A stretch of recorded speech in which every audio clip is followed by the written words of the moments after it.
Sabah işe gidiyorsun, trafikte 2 saat, patrondan baskı, öğleden sonra toplantı, akşam eve yorgun dönüyorsun. Hesaba bak, ne kaldı?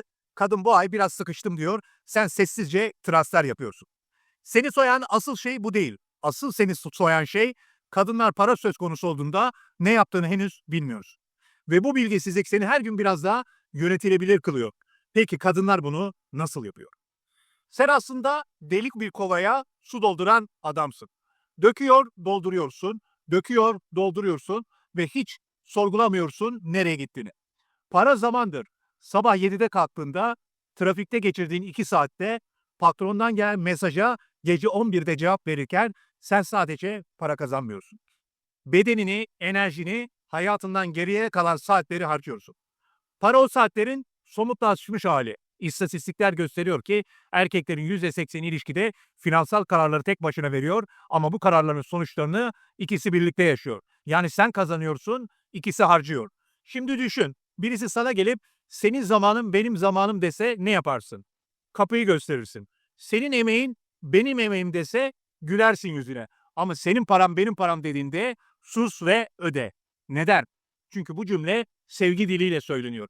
Çünkü ilişkide paylaşım olur kalıbının arkasına saklanıyor. Çünkü bu sorgulayan adam cimri damgası yiyor. Sen sanıyorsun ki bu paylaşım ama gerçek şu. Birisi senin zamanına izinsiz sahip çıkıyor. Kadınların çoğu bunu hak olarak görür. Doğal düzen olarak görür ve sen bunu sorgulamayı hiç düşünmedin. Peki bu inanç nereden geliyor?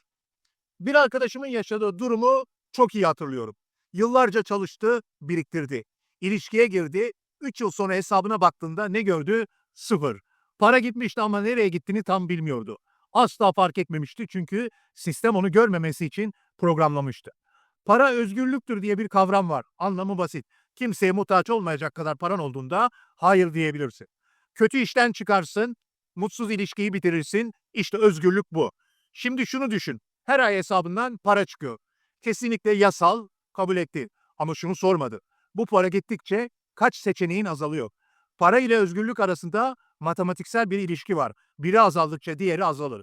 Birisi senin paranı kontrol ediyorsa seni kontrol ediyor demektir. Sen sanıyorsun ki para vermek seni güçlü kılıyor. Ama gerçek şu. Para azaldıkça hayır diyemiyorsun. Daha kötü muameleye katlanıyorsun. Daha uzun süre bekliyorsun. Hatırlıyor musun?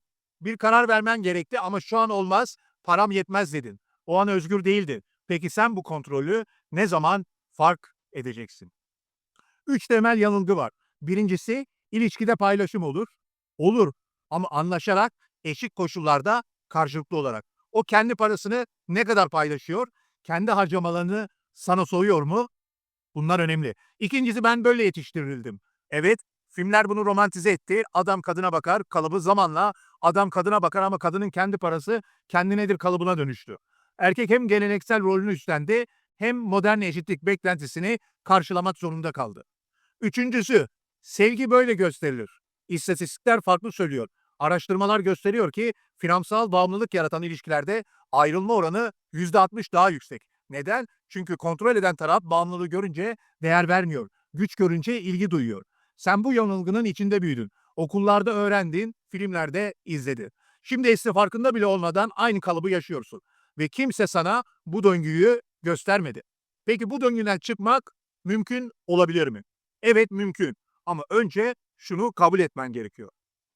Sevgi birinin emeğine izinsiz sahip çıkmayı meşrulaştırmaz. Kesinlikle ilişkide para konuşulur, sınır çizilir, anlaşma yapılır. Bu soğukluk değil, olgunluktur. Bunu bilen erkek kontrol edilemez. Bunu bilen erkek gerçek anlamda özgürdür. Şimdi bir bak hayatına. Kaç yerde sessizce ödüyorsun? Kaç yerde hayır demek isteyip sustun? Cevabın ne kadar özgür olduğunu sana gösteriyor.